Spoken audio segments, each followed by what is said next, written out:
جنتی لاٹھی۔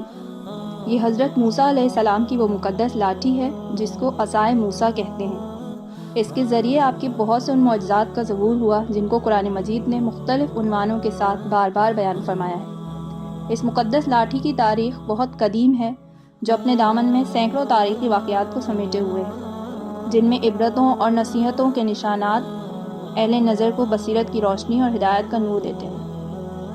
یہ لاٹھی حضرت موسیٰ علیہ السلام کے قد کے برابر 10 ہاتھ لمبی تھی اور اس کے سر پر 2 شاخیں تھیں جو رات میں مشعل کی طرح روشن ہو جایا کرتی تھیں۔ یہ جنت کے درخت پیلو کی لکڑی سے بنائی گئی تھی اور اس کو حضرت آدم علیہ السلام بہشت سے اپنے ساتھ لائے تھے۔ چنانچہ حضرت سیدی علی اجہوزی رحمۃ اللہ علیہ نے فرمایا، حضرت آدم علیہ السلام کے ساتھ عود یعنی خوشبودار لکڑی اور حضرت موسیٰ علیہ السلام کا عصا جو عزت والی پیلو کی لکڑی کا تھا، اور انجیر کی پتیاں اور حجر اسود جو مکہ معظمہ میں ہے، اور نبی معظم حضرت سلیمان علیہ السلام کی انگوٹھی،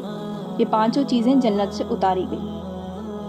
حضرت آدم علیہ السلام کے بعد یہ مقدس عصا حضرات انبیاء کرام علیہ السلام کو یکے بعد دیگرے بطور میراث کے ملتا رہا،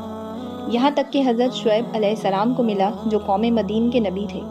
جب حضرت موسیٰ علیہ السلام مصر سے ہجرت فرما کر مدین تشریف لے گئے اور حضرت شعیب علیہ السلام نے اپنی صاحبزادی حضرت بی بی صفورہ سے آپ کا نکاح فرما دیا اور آپ 10 برس تک حضرت شعیب کی خدمت میں رہ کر آپ کی بکریاں چراتے رہے، اس وقت حضرت شعیب علیہ السلام نے حکم خداوندی کے مطابق آپ کو یہ مقدس عصا عطا فرما دیا۔ پھر جب آپ اپنی زوجہ محترمہ کو ساتھ لے کر مدین سے مصر اپنے وطن کے لیے روانہ ہوئے اور وادی مقدس مقام طویٰ میں پہنچے تو اللہ تعالیٰ نے اپنی تجلی سے آپ کو سرفراز فرما کر منصب رسالت کا شرف عطا فرمایا۔ اس وقت اللہ تعالیٰ نے آپ سے جس طرح کلام فرمایا، قرآن مجید نے اس کو اس طرح بیان فرمایا کہ اور اے موسیٰ آپ کے داہنے ہاتھ میں کیا ہے؟ تو آپ نے کہا یہ میری لاٹھی ہے، میں اس پر ٹیک لگاتا ہوں اور اس سے اپنی بکریوں کے لیے پتے جھاڑتا ہوں اور اس سے میرے دوسرے کام بھی نکلتے ہیں۔ حضرت موسیٰ علیہ السلام اس مقدس لاٹھی سے مختلف کام کرتے رہے،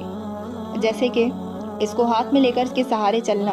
اس سے بات چیت کر کے دل بہلانا، دن میں اس کا درخت بن کر آپ پر سایہ کرنا، رات میں اس کی دونوں شاخوں کا روشن ہو کر آپ کو روشنی دینا، اس سے دشمنوں، درندوں اور سانپوں بچھوؤں کو مارنا، کنویں سے پانی بھرنے کے وقت اس کا رسی بن جانا اور اس کی دونوں شاخوں کا ڈول بن جانا، بوقت ضرورت اس کا درخت بن کر حسب خواہش پھل دینا، اس کو زمین میں گاڑ دینے سے پانی نکلنا وغیرہ۔ مگر جب آپ فرعون کے دربار میں ہدایت فرمانے کی غرض سے تشریف لے گئے اور اس نے آپ کو جادوگر کہہ کر جھٹلایا تو آپ علیہ السلام کے اس عصا کے ذریعے بڑے بڑے معجزات کا ظہور شروع ہو گیا، جن میں سے 3 معجزات کا تذکرہ قرآن مجید نے بار بار فرمایا ہے۔ پہلا معجزہ، عصا اژدہا بن گیا۔ اس کا واقعہ یہ ہے کہ فرعون نے ایک میلہ لگوایا اور اپنی پوری سلطنت کے جادوگروں کو جمع کر کے حضرت موسیٰ علیہ السلام کو شکست دینے کے مقابلے پر لگا دیا، اور اس میلے کے ازدحام میں جہاں لاکھوں انسانوں کا مجمع تھا، ایک طرف جادوگروں کا ہجوم اپنی جادوگری کا سامان لے کر جمع ہو گیا اور ان جادوگروں کی فوج کے مقابلے میں حضرت موسیٰ علیہ السلام تنہا ڈٹ گئے۔ جادوگروں نے فرعون کی عزت کی قسم کھا کر اپنے جادو کی لاٹھیوں اور رسیوں کو پھینکا تو ایک دم وہ لاٹھیاں اور رسیاں سانپ بن کر پورے میدان میں ہر طرف پھنکار مار مار کر دوڑنے لگیں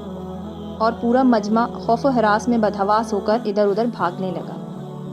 فرعون اور اس کے تمام جادوگر اس کرتب کو دکھا کر اپنی فتح کے گھمنڈ اور غرور کے نشے میں جوش میں تالیاں بجا بجا کر اپنی خوشی کا اظہار کرنے لگے کہ اتنے میں حضرت موسیٰ علیہ السلام نے خدا کے حکم سے اپنی مقدس لاٹھی کو ان سانپوں کے ہجوم میں ڈال دیا تو یہ لاٹھی ایک بہت بڑا اور نہایت ہیبت ناک اژدہا بن کر جادو کے تمام سانپوں کو نگل گیا۔ یہ معجزہ دیکھ کر تمام جادوگر اپنی شکست کا اعتراف کرتے ہوئے سجدے میں گر پڑے اور بآواز بلند یہ اعلان کرنا شروع کر دیا کہ ہم سب حضرت ہارون اور حضرت موسیٰ علیہ السلام کے رب پر ایمان لائے۔ چنانچہ قرآن مجید نے اس واقعے کا ذکر کرتے ہوئے ارشاد فرمایا کہ جادوگروں نے کہا کہ اے موسیٰ، آپ اپنا عصا پہلے ڈالیں گے یا ہم پہلے ڈالنے والے بنے؟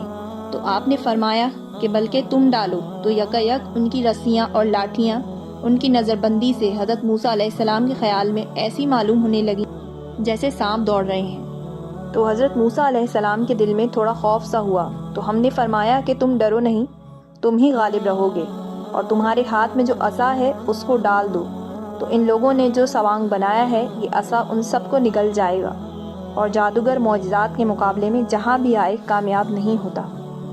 تو تمام جادوگر سجدے میں گر کر کہنے لگے کہ ہم حضرت ہارون اور حضرت موسیٰ کے رب پر ایمان لائے۔ دوسرا معجزہ، عصا مارنے سے چشمے جاری ہو گئے۔ بنی اسرائیل کا اصل وطن ملک شام تھا، لیکن حضرت یوسف علیہ السلام کے دور حکومت میں یہ لوگ مصر میں آ کر آباد ہو گئے، اور ملک شام پر قوم عمالقہ کا تسلط اور قبضہ ہو گیا،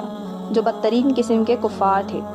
جب فرعون دریائے نیل میں غرق ہو گیا اور حضرت موسیٰ علیہ السلام کو فرعون کے خطرات سے اطمینان ہو گیا، تو اللہ تعالیٰ نے حکم فرمایا کہ قوم عمالقہ سے جہاد کر کے ملک شام کو ان کے قبضے اور تسلط سے آزاد کروائیں۔ چنانچہ آپ 6 لاکھ بنی اسرائیل کی فوج لے کر جہاد کے لیے روانہ ہو گئے،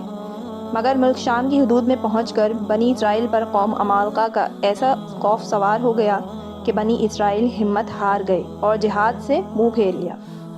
اس نافرمانی پر اللہ تعالیٰ نے بنی اسرائیل کو یہ سزا دی کہ یہ لوگ 40 برس تک میدان طیہ میں بھٹکتے اور گھومتے پھرے اور اس میدان سے باہر نہ نکل سکے۔ حضرت موسیٰ علیہ السلام بھی ان لوگوں کے ساتھ میدان طیہ میں تشریف فرما تھے۔ جب بنی اسرائیل اس بے آب و گیا میدان میں بھوک اور پیاس کی شدت سے بے قرار ہو گئے، تو اللہ تعالیٰ نے حضرت موسیٰ علیہ السلام کی دعا سے ان لوگوں کے کھانے کے لیے من و سلویٰ آسمان سے اتارا۔